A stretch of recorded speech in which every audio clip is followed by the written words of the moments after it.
Hi friends అందరికి. Hi hi. కూరగాయ మొక్కలకైతే నీళ్ళు పెడుతున్నాం.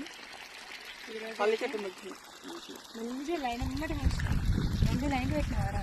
2 లైన్లు బాగున్నాయి. ఇదొకటి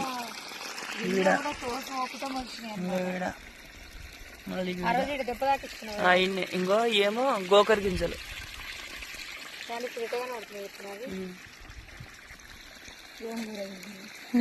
అవును అట్లనే ఉంది. ఇక్కడైతే నారు పోసినాం. అన్ని నార్లు కూడా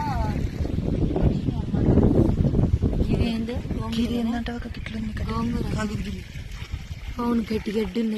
ఏంటంట ఇంకా ఇదేమో బెండ. ఇదేంటియో ఇంకో గార్డెన్ అయితే బఠానీకి మొలిసింది. బఠానీది ఈసారి అన్ని చూడాలి మనం. మంచిగా నీళ్ళు పెడితే